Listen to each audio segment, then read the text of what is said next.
各位弟兄姐妹，大家晚安。非常高兴我们在每周三的晚上，我们能够同一时间一起来领受神的话语。我们一起从读经，也一起从信仰的分享，让我们能够在信仰的生命本质里面，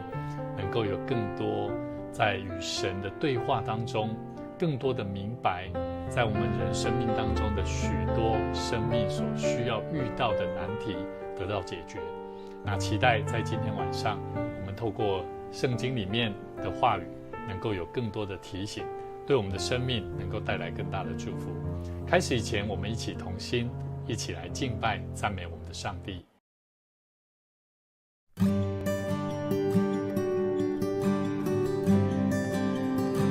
当我们发现我们的生命不断在不同的熬炼训练当中，我们会发现有很多我们自己没有办法达成不足的地方，但我们学习将生命交给主，将我们生命交给主耶稣。神要帮助我们在困境当中，他也要赐给我们力量。当我发现自己抵不住，将心头的重担交给主，有你陪伴，就算荆棘路，每滴泪水终会化成祝福。当我再次降服于我主，不再依靠自己的力气，生命主权交给主耶稣，相信顺服带来更美祝福。在困境中你赐我力量，在黑暗时刻你给我亮光。虽然黑夜漫长，充满盼望，仍把双手举起，让你的荣耀。在绝望处你赐下盼望，在失落时刻你与我同在。纵然失恋不断，靠主刚强，炼尽过的生命更让你的荣耀。是的，我们的生命唯有在试炼当中不断的靠主刚强，相信得炼尽过的生命要更让得神荣耀。赐降服于我主，不再依靠自己的力气，生命主权交给主耶稣，相信顺服带来更美祝福。在困境中你赐我力量，在黑暗时刻你给我亮光。虽然黑夜漫长，充满盼望，仍把双手举起，让你的荣耀。在绝望处你赐下盼望，在失落时刻你与我同在。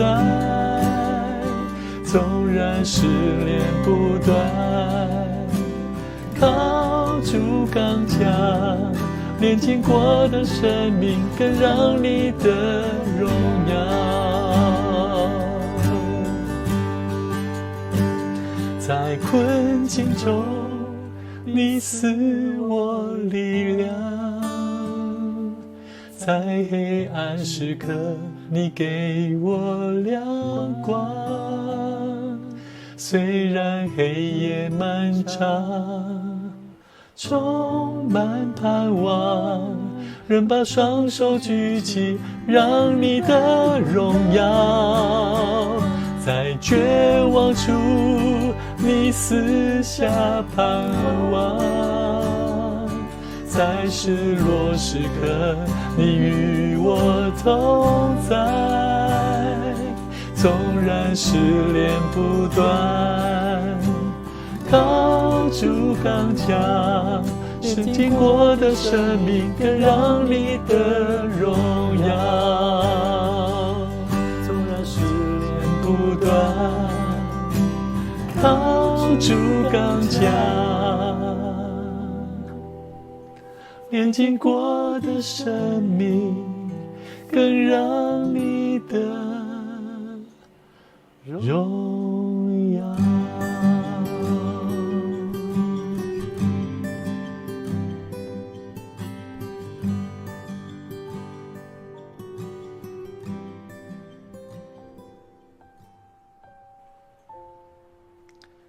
这时候，我们一起同心来祷告。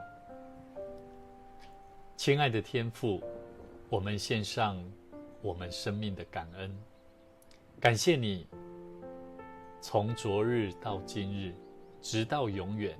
你是永不改变的上帝。你的公义是我们坚固的堡垒，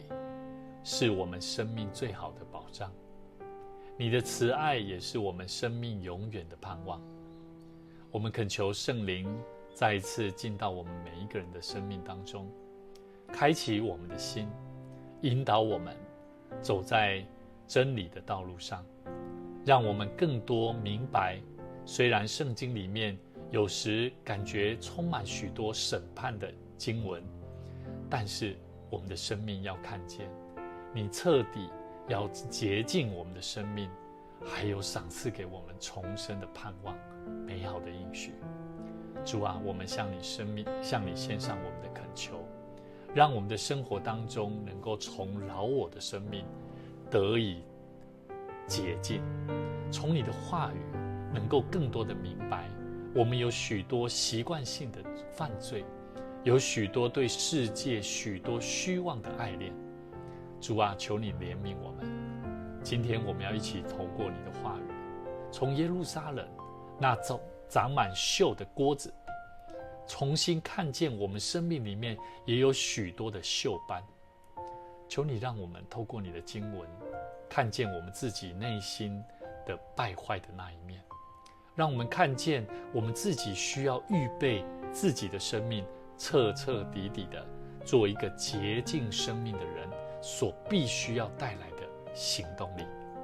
主啊，求你帮助我们，我们恳求你赐给我们智慧，能明白这段圣经所带给我们生命美好的应许，使我们不仅心存敬畏的心，更满有耶稣基督所带给我们生命的恩典的确据跟盼望。我们在你面前献上恳求，祈求祷告，奉主耶稣基督的名来求，阿们。各位弟兄姐妹，大家晚安。想象一下，当我们的人生遇到许多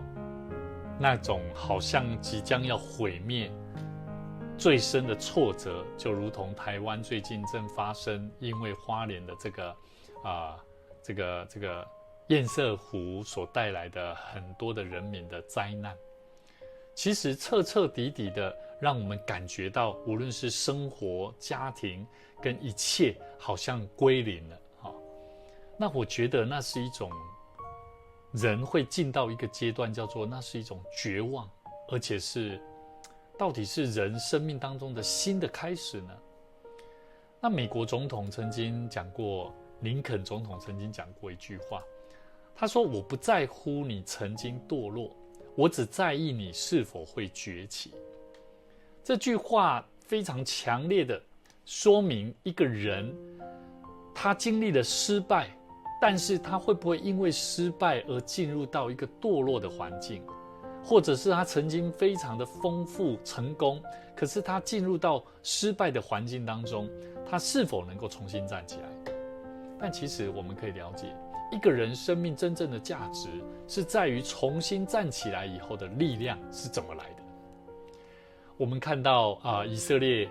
我们这几个礼拜都在看以西结书、先知书。以色列他们进入到亡国的时候，国家灭亡的时候，耶路撒冷彻底的失败了。所以今天我们要看到耶路撒冷以色列百姓，对当时候的百姓来说，这是一个世界的末日呢，还是他们会去反省到，是因为他们的罪恶而导致彻底的堕落的？我们从这个以西结书，我们要一起来看24章，里面谈到这位在异乡的先知他所领受到的异象，不是终结，而是上帝在彻底的毁灭之后，为他的人民预备一个彻底的洁净，还有重生的希望。所以各位弟兄姐妹，我们今天要一起来看上帝如何透过以西结先知来提醒以色列百姓，让他们明白如何走向那荣耀的道路。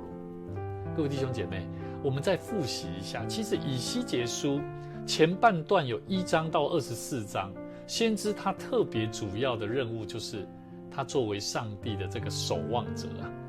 他向这个被掳的、被抓的这些以色列百姓然后还有依然还在耶路撒冷的这些百姓传递一个上帝的审判讯息。但是我们从第1章到第11章里面，我们看到以西结他领受了上帝荣耀的离开圣殿的意象，象征着上帝对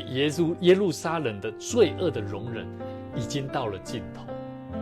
所以呢，接下来12章到23章里面，上帝他透过各种的比喻，还有包含不结果子的葡萄树，2个犯奸淫的妇人，这个里面都具体的揭露出这个耶路撒冷还留在这些原来的故乡的这些以色列人，这些犹大的百姓，他们在偶像的崇拜里面，他们道德败坏，甚至呢政治的联盟上面的各种罪行。所以我们可以知道，那你当怎样？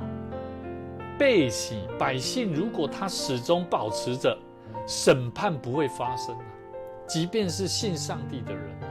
他认为反正上帝不会责罚我了，反正上帝现在是讲恩典的时代。各位弟兄姐妹，这种虚假的盼望我要告诉各位，以西结书在今天我们所看的24章出现了，成为一个最后审判的最后的结果了。也就是说，我们从这最后的这个决定性的宣告，我们再一次看见总结了前面我们所看到24章以前这些以色列百姓的一切罪行，非常直接性的审判发生的一个确切的原因。时间点就在今天我们所看的圣经节24章第1节。我们一起来读今天的话语，神的话语，以西结书24章第1节到第14节，我们一起来读我们一起来读。我们流亡的第9年10月初时，上主对我说，他说，必朽的人你要记下今天这日子，因为今天巴比伦王开始围攻耶路撒冷。你要向我悖逆的子民说比喻，要告诉他们，我至高的上主这样说，把锅放在火上，锅里盛满水，把上等的肉、肩肉、腿肉放进锅里，把特选的骨头也放进锅里，把最好的羊肉放进锅里，锅下要堆满木材，把水烧滚，煮骨头和肉块。至高的上主这样说，充满凶手的城要遭殃了。这座城像生锈没有洗过的锅，里面的肉要一块一块的被夹出来，一块也不留。第7节，这城市有杀人流血的事，血溅在光滑的大石上，不是溅在有尘土可掩盖的泥土上。我把血溅在不能掩盖的大石上，这血迹激发了我的愤怒，要求我报复。所以至高的上主这样说，充满凶手的城要遭殃了。我要亲自堆积木材，要添木材山火煮肉，把肉汤煮干，把骨头烧焦，11、12节，然后要把倒空了的铜锅放在炭火上烧得通红。虽然铜锈不能完全烧掉，但烧红去锈后，锅就洁净了。耶路撒冷啊，你淫荡的生活玷污了你。我曾经洁净你，但你仍然是污秽的，所以非等到我把烈怒倒尽在你身上，你不能再得洁净。我上主这样宣布了，我要采取行动的时机到了。我绝不忽视你的罪行，我绝不怜悯，也不宽容。你要因你的所作所为受惩罚。至高的上主这样宣布了。各位弟兄姐妹，今天我们所看的这段圣经节发生在我们以色列百姓他们流亡的第9年的10月初10号，当时候刚好是巴比伦王围攻耶路撒冷的当天。而我们今天所看的圣经节，从第3节到第11节里面，我们发现耶路撒冷被比喻作为一个这个长满锈的锅子了，生生的锅这个鼎围啊。那这锅子里面呢的肉块呢，代表的是耶路撒冷的居民，而这个肉块跟骨头呢，而是象征着这些耶路撒冷的所有的人，他们即将会怎么样？会被毁灭了，纯肉块，不是成型的。那这个沸腾的火呢，象征的是什么？象征的是巴比伦的军队围攻，还有什么？上帝的烈怒的审判。而我们今天看到第6节，包含第11节到第12节里面，也代表着这城的许多的污秽、淫荡跟流血的行为。那最关键的是第11节，第11节里面，第11节里面，上帝要将这个锅子要怎么样？要倒空了的这个铜锅，还要放在这个炭火上，要烧得通红。虽然说这个铜锈这个党的生生它不会完全被烧掉，但是要借着这样的比喻，要得着洁净。也就是说，上帝希望这个锅子原本是生锈的，透过这个火烧不断的锻炼，让它能够得以洁净。虽然非常的不容易，但是借着这样的比喻，是期待要他们得着洁净的。所以这表明说，上帝的审判的目的不是在于要单纯的毁灭，而是要彻底的锻炼，还有洁净。即使这个洁净的过程是非常的痛苦，这个锅子不断的烧，这不断的是空烧了，是倒出来，然后之后是把它空烧了，所以你要知道这个空烧的过程是非常的热。所以上帝要借着他的这个行为代表这个公义的行为来执行这样的行动，为的就是要让以色列百姓这些犹大人，让他们留在耶路撒冷，原本留在耶路撒冷这些渔民剩余的渔民，能够真正明白他们所犯的错，他们要如何回到神的面前回心转意。所以我们知道，从第7节到第8节，还有13节到，我们来看一下。第7节到第8节，13到14节，耶路撒冷所流的血溅在光滑的大石头上，不能掩盖。这是在说什么？在说他们所犯的罪是被公然的、非常强烈的，摆在很多众人的面前的。他没有办法像什么？是像放这个血滴到这个泥土上，他马上看不清楚了，他马上被吸走了。而是在光滑的大石头上，是不会被掩盖的。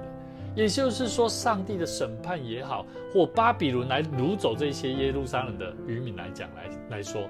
都是在代表着什么？代表着上帝是希望让这些以色列百姓，让他们重新明白，上帝是要彻底根除这些罪恶的。所以各位弟兄姐妹，我们从这些圣经节里面，我们看到，当这个犹大人，也就是耶路撒冷这些以色列人，他们从火中重生的新生命，上帝他是圣洁的审判者，他对罪恶的容忍是有极限的，上帝不会说因为他怜悯他的子民，而因为他们犯罪而就原谅他们，不是这样的。他的审判是为了要根除那些罪恶，所以彻底的毁灭是为了要彻底的洁净他的选民。如果我们的生命当中也有这样子长锈的桶这个锅子像这个长锈的锅子一样，我们会不会舍不得放下那个污秽跟罪恶的东西呢？还是你愿意在不断的被锻炼当中，被熬炼当中，这个火炼的痛苦能够让我们将我们重新归零？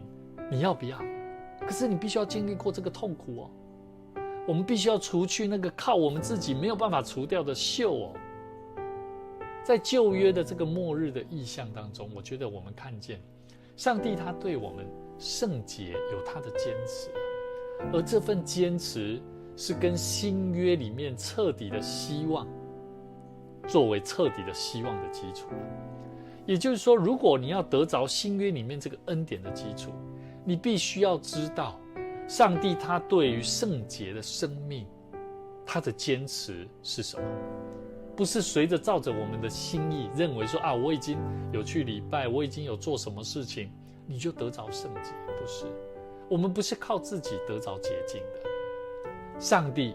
他会亲自提供一个最好终极洁净的办法。什么办法？就是新约里面的美好应许。上帝跟人民定了一个新的约定。我们知道以西结书这个彻底的毁灭，我们今天所看的圣经节，它指向的是对一个新的心，还有新的生命、新的灵魂的生命的一种渴望。希望这个最终的渴望是透过什么？是透过这个必须要熬炼的。但是人很难。感谢主，新约当中出现了耶稣基督的救恩宝血。上帝知道他的人民，他没有办法靠自己是没有办法的。即便上帝他想要用那些很多的火继续熬炼我们这个铜锅，生锈的铜锅，但是我们要一起来看，我们一起来看一段圣经节，在希伯来书，在希伯来书第8章第10节到第12节，主说：那些日子以后，我要与以色列家所立的约是这样，我要把我的律法放在他们意念中，写在他们心上。我要做他们的上帝，他们要做我的子民。他们不必再教导自己的邻居和弟兄说：你该认识主，因为他们从最小到至大都必认识我。我要宽恕他们的罪恶，不再纪念他们的过犯。各位弟兄姐妹，耶稣基督的宝血就是那烈火当中没有办法烧除的铜锈，也就是我们的罪的最终解决办法。所以耶稣基督透过他的死，是上帝公义的一个非常极致的表现。上帝的公义是透过耶稣基督的死来成就我们生命当中的罪可以得到洁净。所以上帝透过他的慈爱，这极致的爱，难道你还不相信、不愿意接受吗？我们不再需要活在被定罪的恐惧当中。如果你犯错了，你犯罪了，你不知道该怎么解决的时候，你人会不会怕？会。你会希望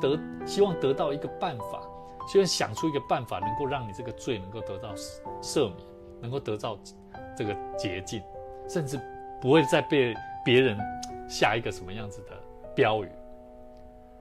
我们只要透过耶稣基督，有很多人不知道该怎么走这条路。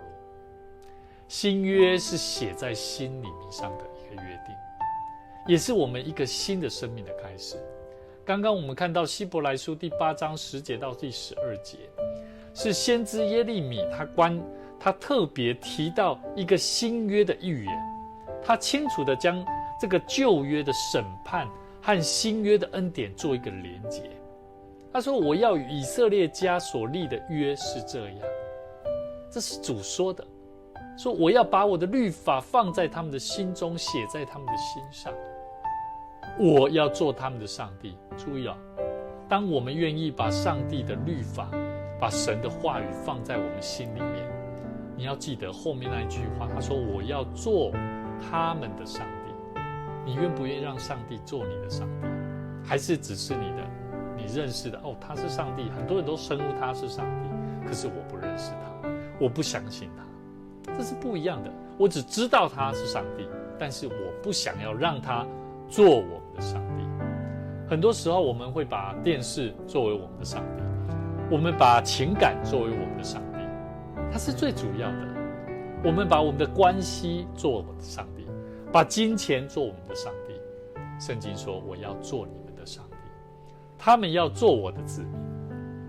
如果我们要做上帝的子民，我们就要让上帝先作为我们真正生命的主宰。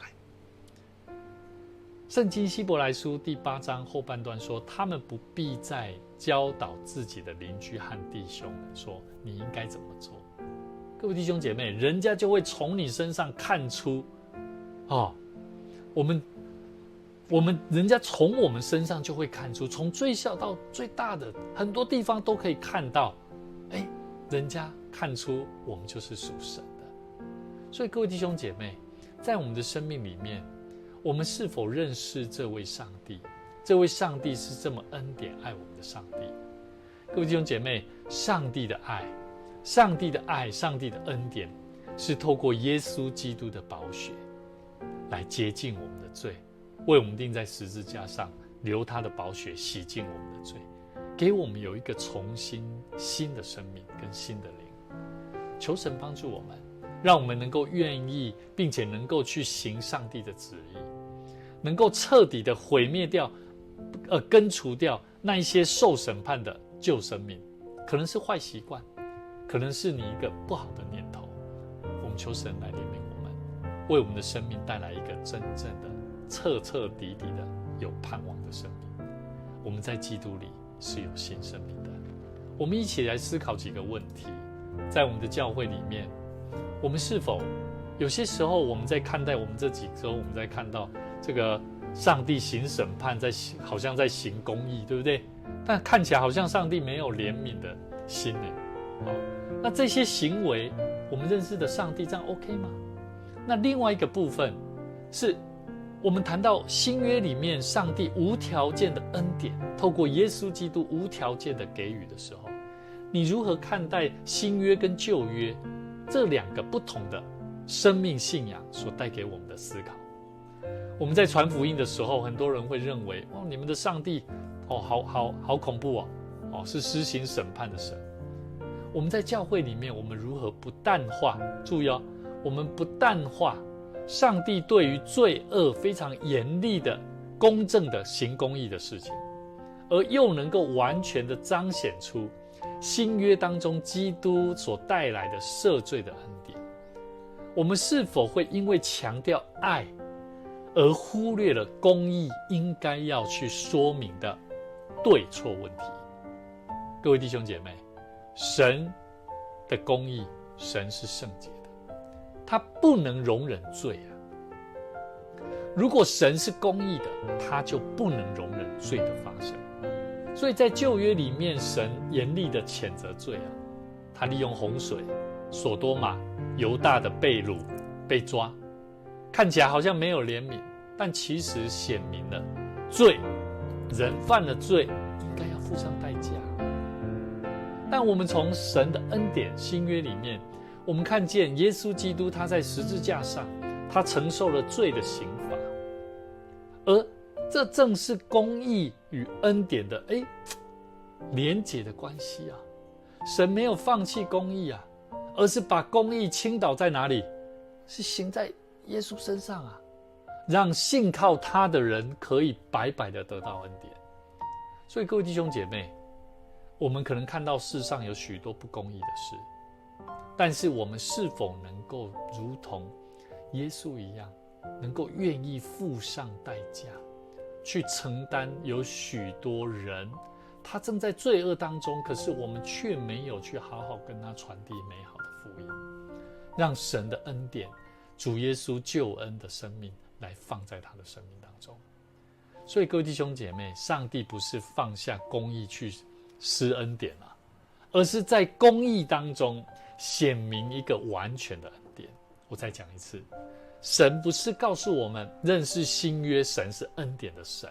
而已，而放下了旧约的公义应该行的律法跟本分，而是在公义当中，我们看待旧约的圣经行公义的主当中，他如何显明一个完全的恩典。所以我们在看整本的圣经就连贯起来了。第二个问题，我们一起来看今天我们看到的主题，我们的主题是一个彻底的洁净的生命，我们到底应该要付上什么代价呢？在现在很多的基督徒，我们不喜欢被训练，我们也不喜欢被装备，我们时常认为我只要读经就好了，我只要有祷告就好了。但是我们要记得，以西结书今天我们所看的圣经节提醒我们，除锈这身这踢生爱毒身除锈是一个非常痛苦的，甚至需要烧到通红的。我们现在教会的门徒训练，我们是否已经过度依赖可能媒体？那我们灵修读经，我们灵修也不灵修，我们都用听的，用看手机，我们也太舒适了。我们不愿意花一点时间把圣经拿出来，然后把笔拿起来，好好的一笔一画去写神的话语，把好的话语写下来，甚至好好在祷告当中与神相遇。求神帮助我们。我们现今的很多基督徒缺乏面对生命当中应该要彻底破碎，而且要得着炼净的这种生命，然后这个悔改的生命自然就会发生。我们要如何帮助信徒在苦难当中去对付罪的问题？我觉得这个过程我们必须要紧紧抓住彻底毁灭之后所会带给我们的盼望，不是吗？我们都是长满锈的锅子，而基督的十字架就是那最终极的烈火了。所以我觉得这个比喻，我觉得蛮值得我们好好思考。当我们说基督在十字架上，他经历过那个痛，但我们呢？我们的生命有许多原始的罪，不好的习惯。真正的希望不是建立在我们没有经历过那个毁灭也不是一定要经历过那个毁灭各位弟兄姐妹，那个毁灭是必然需要的，但是当它发生的时候，我们敢不敢去面对？我们知道必须要付上什么代价，可是我们愿不愿意去面对？各位弟兄姐妹，真正的希望是建立在彻底的毁灭之后。所谓毁灭什么？你要把那些不好的习惯、不好的念头、不好的行为举止，我们重新在上帝面前求神赐给我们力量，帮助我们把我们这些老的习惯、苦毒、隐藏的罪再次带到十字架的面前，主耶稣基督的面前，勇敢的去领受圣灵的炼净。求神帮助我们，让我们从耶稣基督里面得着新的生命，让我们的生命能够彻底的洁净之后，带给我们生命新的盼望。愿主赐福大家，让我们一起在神的话语当中一起来领受美好的祝福。这时候邀请我们一起同心来祷告。主耶稣，感谢你，因着你的宝血为我们钉子在十字架上这个美好的福分，让我们这个生命长满许多锈的旧锅能够再一次得着彻底的洗净。主啊，求你帮助我们，求你圣灵不断的在我们心中来做工，每天提醒我们，我们都是神新约的子民，我们的罪孽，我们所犯的错，我们不要再去纪念它。我们需要得着一个重生的生命，愿主你赐给我们，让我们有刚强壮胆的心志。当我们面对生活当中的挑战，我们要试着活出合你心意的样式。求你帮助我们，让我们在每一次来到神的面前，我们用祷告，用安静，我们用谦卑，用顺服的生命来领受更丰盛的祝福。也求神帮助我们，当我们要不断的熬练我们自己的生命，需要付上的代价的时候，我们学习顺服，我们学习单单的向神来求取智慧跟能力，让我们在神的话语当中能够不断提升我们生命的素质。献上我们的感谢，愿你宝贵的恩典祝福我们每一个人的生命。感谢赞美主，祷告奉主耶稣基督圣名来求，阿们。愿主赐福大家，每周三的晚上7点半，我们同一时间，我们下次再见。祝你有个美好的夜晚。